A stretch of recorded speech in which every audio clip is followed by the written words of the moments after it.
La Guerra de los 30 años había dejado a las regiones del Sacro Imperio Romano Germánico completamente devastadas. A 8 años de la finalización del conflicto, asume el poder de Brandeburgo-Prusia un hombre que construirá las bases para el desarrollo del modo alemán de hacer la guerra: Federico Guillermo I, el Gran Elector.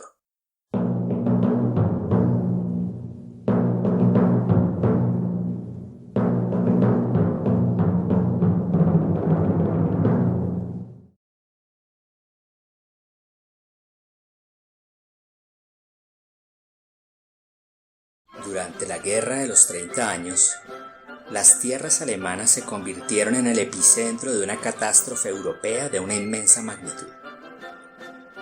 Lo que en un inicio se mostró como una guerra religiosa entre católicos y protestantes dentro del Sacro Imperio Romano Germánico, terminó convirtiéndose en un conflicto político continental que involucró múltiples poderes europeos. Brandeburgo se vio involucrada en medio de una contienda para la que no estaba preparada. Por un lado, estaba rodeada por los diferentes ejércitos que estaban en disputa. Del otro, no tenía la capacidad para defender sus fronteras, y su política diplomática durante el conflicto, en algunos casos de neutralidad y en otros pendular, de cambios de bando, no pudo evitar que fuera invadida y saqueada de manera constante. El elector Jorge Guillermo I, quien estuvo a cargo de Brandeburgo-Prusia desde 1619, pasó sus últimos 4 años de gobierno tratando de expulsar de sus territorios a los suecos y lograr el control de Pomerania. El énfasis de los políticos y de los juristas del Estado en el Ius Belli presentó la necesidad urgente de la creación de un ejército, no solo por la supervivencia del territorio, sino también para su consolidación y, por supuesto, para su expansión. La ausencia de un ejército efectivo había condenado a Brandeburgo a una virtual impotencia entre 1618 y 1648. Los intentos del elector de construir un ejército fuerte para realizar dicha empresa, sin embargo, se vieron diezmados por causa de las invasiones suecas e imperiales. Como resultado, solo se pudo crear una fuerza militar pobremente equipada y con poca disciplina, que a su vez llevó violencia, robo y abusos a las regiones. Para 1637, Jorge Guillermo había reunido un ejército de cerca de 12.000 soldados, teóricamente sobre bases feudales, pero en la práctica estaba compuesto principalmente por mercenarios, ya que los nobles y las poblaciones no tenían la voluntad de cumplir con sus obligaciones. La necesidad de pagar estos mercenarios causó dificultades con los estados, especialmente los nuevos territorios a lo largo del Rin, como también con Brandeburgo y la propia Prusia. En 1640, Federico Guillermo I sucede a su padre con una edad de 20 años.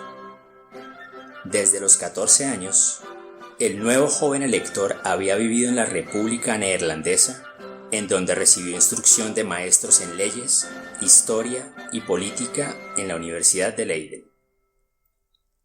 Leiden era conocida por ser un centro de pensamiento basado en la teoría neoestoica, que propendía por la estricta subordinación del poder militar a la autoridad y disciplina del Estado. La República Neerlandesa estaba en su apogeo en el siglo XVII. Esta pequeña región calvinista había confrontado exitosamente por cerca de 60 años al gran poder militar de la España católica, y había podido consolidarse como un importante centro de poder comercial y colonial en Europa. También había desarrollado un sistema fiscal robusto y una importante cultura militar con claras características modernas. Entrenamientos sistemáticos y regulares en maniobras en el campo de batalla, un alto nivel de diferenciación funcional y cuerpos de oficiales altamente disciplinados. Durante su reinado, Federico Guillermo se esforzó en remodelar su propio patrimonio a la imagen de lo que había observado en los Países Bajos. El régimen de entrenamiento que adoptó ese ejército en 1654 estuvo basado en el libro de entrenamiento del príncipe Maurice de Orange. Para lograr desarrollar un ejército competente, Federico Guillermo tuvo que emprender una serie de reformas que condujeran a la especialización de la fuerza y al apoyo de los estados de Brandeburgo-Prusia. El joven elector vio claramente que el ejército que había heredado de su padre era más una debilidad que una fortaleza. Así que decidió empezar a expulsar de sus filas a los soldados no aptos, a los indeseables, a los coroneles que habían chantajeado y abusado de la población y a los mercenarios provenientes del extranjero. Este excedente de personal fue transferido al emperador. Federico Guillermo buscaba con este gesto pavimentar las vías diplomáticas con los suecos y al mismo tiempo dejar sus relaciones con Viena intactas. Transferir esas tropas sobrantes al emperador también era un mensaje en el que mostraba que Brandeburgo ya no estaba en condiciones de hacer parte de ningún esfuerzo bélico. El ejército entonces quedó conformado por 16 compañías de infantería, cada una con 150 hombres, y una caballería de 300 hombres. De 12.000 soldados que había recibido de su padre, redujo su fuerza a 2.400. Estas medidas dieron resultado casi que de inmediato. Federico Guillermo logró firmar un armisticio en Estocolmo en 1641 y a su vez obtuvo el apoyo progresivo de los estados, que agradecidos por la eliminación de la violenta amenaza que significaban las antiguas tropas para los pobladores de sus territorios, financiarían a la nueva fuerza conformada por el elector y apoyarían su crecimiento. Sin embargo, en principio los estados hubieran preferido no tener ejércitos en sus territorios, y también fueron reticentes a una posible política de reclutamiento de sus hombres. Para 1648, el ejército alcanzaría un total de 8.000 hombres, número que no era para nada despreciable para el momento de asegurar las concesiones otorgadas a Brandeburgo en los tratados de Westfalia. Pero el camino hacia la paz de 1648 fue ciertamente difícil para Brandeburgo.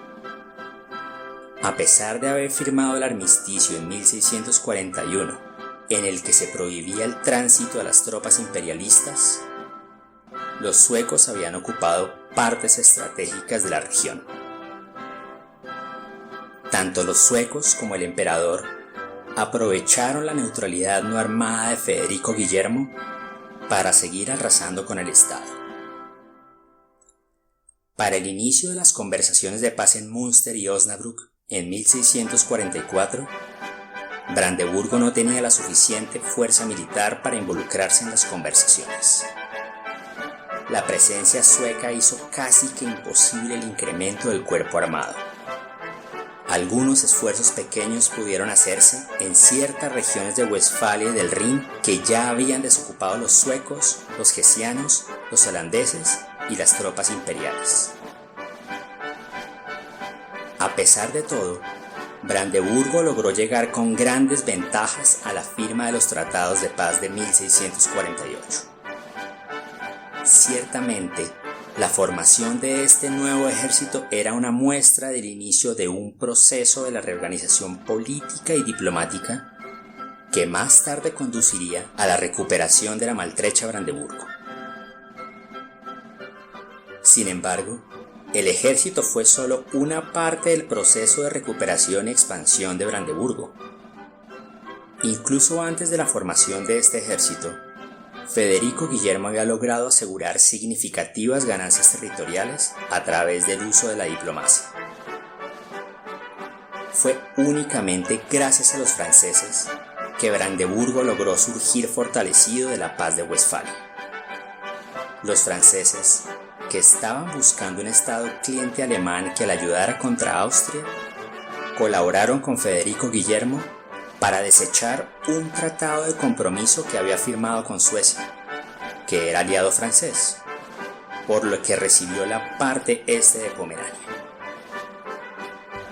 Posteriormente, Francia y Suecia se unieron para presionar al emperador para que compensara a Brandeburgo por la parte de Pomerania que todavía tenían ocupadas los suecos, garantizándole así tierras de los antiguos obispados de Halberstadt, Minden y Magdeburgo.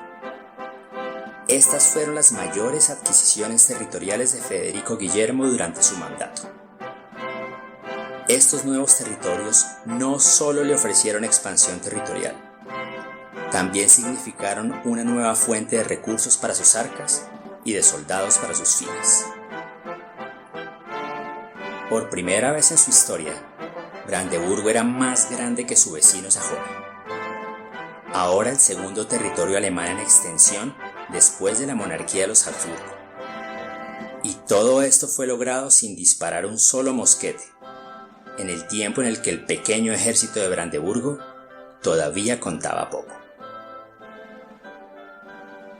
Federico Guillermo tuvo la oportunidad de probar su ejército durante la Primera Guerra del Norte, entre 1655 y 1660, de la cual salió con un importante prestigio militar. Su ejército ya se había probado en batalla, había mostrado su capacidad y había salido victorioso. Estos resultados llevaron a que los poderes vecinos quisieran contratarlo para realizar sus empresas. Y así fue. El ejército de Brandeburgo estuvo presente durante los conflictos sucesivos que se dieron durante la segunda parte del siglo XVII, entre 1667 y 1697. Esta fue la época en la que Luis XIV trató de conseguir el dominio del continente y una coalición entre el Sacro Imperio Romano Germánico, los Países Bajos y eventualmente Inglaterra intentó detenerlo. Durante este periodo, Federico Guillermo prestó su ejército al que mejor pagara por sus servicios. Unas veces fue la coalición, otras veces el mismo Luis XIV. Un ejemplo de esto fue la Guerra de los 9 años, en la que Brandeburgo cubrió una tercera parte de sus gastos militares con subsidios extranjeros por este concepto: 6.545.000 táleros. Fue aún más importante la política interna que desarrolló Federico Guillermo para financiar su ejército. El elector logró acordar con la Dieta de Brandeburgo que los estados le dieran la suma de 530.000 táleros que pagaría en cuotas anuales durante 6 años. A cambio, el elector les garantizó importantes privilegios: exención de impuestos, propiedad absoluta de sus tierras, opuesto al viejo sistema que reconocía propiedad sobre la tierra únicamente en términos de vasallaje feudal, autonomía en el manejo de sus feudos y el derecho de ser reconocidos como las autoridades legales en sus distritos locales. Este acuerdo no solo le permitió expandir su ejército, sino que también fue el comienzo del característico contrato social prusiano. Un contrato exclusivo entre el monarca y los nobles, también llamados Junkers, que se soportaba a expensas del resto de la población. Este contrato permitió que se mantuviera un flujo de dinero constante hacia las arcas del elector. Para la fecha de su muerte, 1688, el elector deja un ejército cuya fuerza se acercaba a los 30.000 hombres. Era una fuerza que pasó por un proceso radical de transformación desde 1640.